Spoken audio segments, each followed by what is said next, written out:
talk about the Diffusion and Cells study guide, which you have already answered, but kind of go over some of that stuff real quickly. So first of all, for this one, the sodium is 10, sodium chloride is 10 out here, salt is 4 in here, so the salt would go into the cell from higher concentration to low.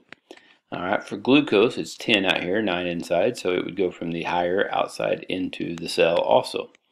Now, albumin would be higher out here and lower in here, so it would go in, except if you read the little paragraph, it says that albumin is not, the cell membrane here, the sac, is not permeable to albumin, which means it's not going anywhere because, kind of like the starch in our experiment, it cannot get through the pores, so it's not permeable to that, so it stays stuck in there. Now, the last thing is for water. We have 60% of stuff dissolved in this, which leaves only 40% water. Okay, whereas over here we only have 23%, so that leaves us with 77% water. So in this case, the sac contains pure water, so it's going to move from high to low, and the water is going to move out of the sac and into the solution. All right, and so that's pretty much how that works, and that's pretty straightforward. Checking your answers on the first four, that would be A, C, B, A. All right, starting with glucose and ending with sodium chloride. Now, on the next one, which talks about the different cells at the bottom, it says which microscopic field contains a hypertonic solution. Hypertonic solution means there's a whole bunch of stuff dissolved in here, a lot more than in the cell, and so the water would tend to come out of the cell, trying to make it even, and so therefore that would be A. And as what is happening to the cells in this field, basically the water is leaving, which causes the cells to shrivel. Now, just for the record, that is called plasmolysis, all right, or plasmolysis, okay, and it's shriveling up the liquid part on the inside, or the cytoplasm, and so it's plasmolysis. Number 6, which one is isotonic? Isotonic would be this one. You have stuff leaving and entering the cells at equal amounts, and so the cells stay the same shape. Now, notice here there are things entering and leaving the cells, but there's more water leaving the cell than is going back. So keep in mind, there are things entering and leaving the cells, but there's more water leaving than is going back in, and so the net effect is to shrivel the cell. Here you have the same amount going in and out, so it ends up about the same. All right, and so it wants to know what isotonic means. Isotonic means you have equal amounts of solutes out here in the solution as you do in the cells, and so since it's about the same, they equal out. The amount of stuff goes in equals out about the same amount of stuff that goes out. Now, the last one, the hypotonic field would be C, okay, and we can tell here because more water is going in than is coming back out, and therefore the cells tend to burst, and that is called lysis, and you know that word. We've talked about that word a lot of times already. L-Y-S-I-S, lysosome. Destroy things that are broken up and so forth. But in this case, lysis means just to break up and to destroy the cell. Okay, and so that's what that is. Now, on the back side, it talks about, well, 8 is G, C, D, and F. Requiring ATP would be your active cell transports, which would include solute pumping, pinocytosis, phagocytosis, and exocytosis. All of those would be active energy, so that would be on 8. Number 9 is going to be C. If you're uptaking large or solid particles, that would be cell eating or phagocytosis, which is a type of endocytosis.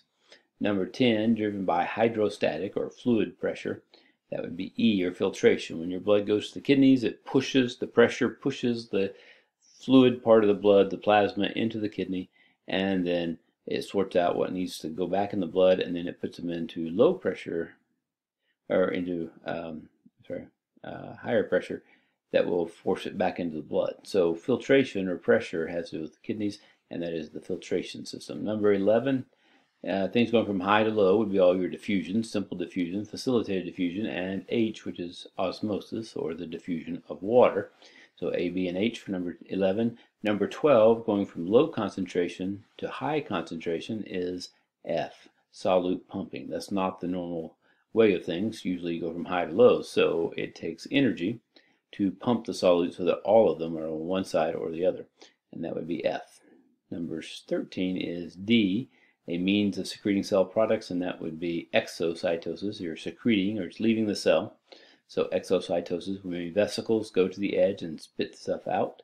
Number 14 is when water moves through a semi-permeable membrane, and that would be osmosis. All right. Now the last part, which probably gave most people the most trouble, but is going to be, and it will be on the test, and it is something you need to know how to do, is this one. All right. Somehow I missed that. Went right past it. Okay. A couple things. One, you need to keep in mind this is the inside of the cell, or the cell interior. Okay. And so keep that track. This is the outside of the cell. So one of the things you have to worry about are things going in, or are they going out of the cell. Now really, the information on this is all on your membrane transport flow chart. Okay. You just have to identify the different parts. Okay. So first of all, the phospholipids, and I'll color them all in, but obviously phospholipids would be the phospholipid bilayer here, where we have two layers, and the hydrophobic and the hydrophilic ends on each side. Okay, that would be, if things go right through these layers, that would be simple diffusion. And if you look on your list, there are several things that can do that: oxygen, carbon dioxide, and small things such as chlorine. Also fats, which steroids would be a type of fat. Obviously fats would be a type of lipid. Anything that dissolves in liquids. Now, if you had a piece of fat or steroid that was too big to slip through the phospholipid layer, then it might be phagocytosis, where it would wrap around it and digest it. But if it's small enough, it will just slip right through there. Now, the question is what goes in and what goes out. All right, well, oxygen is going to be used up by the mitochondria inside, so there's going to be a low concentration here. So oxygen is always going to go in. Now, it says to use a red color for passive transport, and since all simple diffusion is passive transport, they're going to go through like so. Now, carbon dioxide, their oxygen on the inside is not probably going to go outside, because the blood is dumping new oxygen out here, and it's always being used up on this side, so the flow is going to be into the cell. As the mitochondria burn food particles with oxygen, they're going to produce carbon dioxide, which is going to have to leave. So carbon dioxide on the inside is going to go through this lipid bilayer, and it's going to come out to the outside here somewhere, outside the cell. It may keep going up here or wherever, but it's just going to keep on going and coming out of the cell. Now, there's carbon dioxide on the outside. It's going to probably stay on the outside. Why? Because it's building up in here as the mitochondria burn oxygen, and so here the blood is carrying it back to the lungs, so you can breathe it out. So there's always going to be a high to low to go out for that. All right. Fats. Well, first of all, they're only shown on the outside, so we're going to say that they are going to go in. All right. And we're going to say the same thing with the steroid, because those are things your cell needs. And the steroid, for example, might be a hormone from some other part, and it's going to come into the inside of the cell through the lipid bilayer. All right, there's already a bunch of your work done for you right there.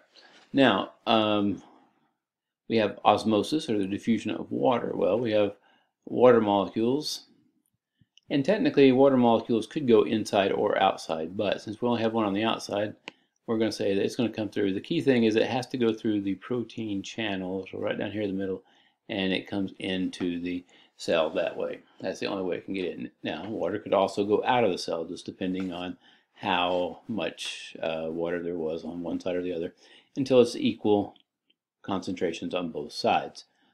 We missed chlorine. Chlorine was one of the real small things that can also go through the lipid bilayer. Since it's on the outside, we're going to have it come into the inside. All right.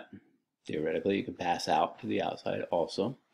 All right. And just for the record, we're not going to worry about the amino acids. I would suspect that they're going to have to come through a particular protein carrier, but that's not a big deal. We're not going to worry about that. Okay. But glucose, we do need to worry about glucose. We have glucose in the cell, glucose out. Well, normally the higher concentration is going to be on the outside, because the blood's bringing new glucose, and glucose on the inside is being burned up by the mitochondria. So normally it's going to flow in, but that's facilitated diffusion, so it's going to have to go all the way over here and come in this little protein that has the little special shape where it fits right there, and then that will spit it in still passive transport, doesn't take any energy, but it can go through the special protein carriers that will let it in, that know its thing. Now the last thing is the only active transport that's on this drawing, and that would be the solute pump right here. We know it's a solute pump, and it's active transport because you see an ATP being changed to ADP, so it's using energy.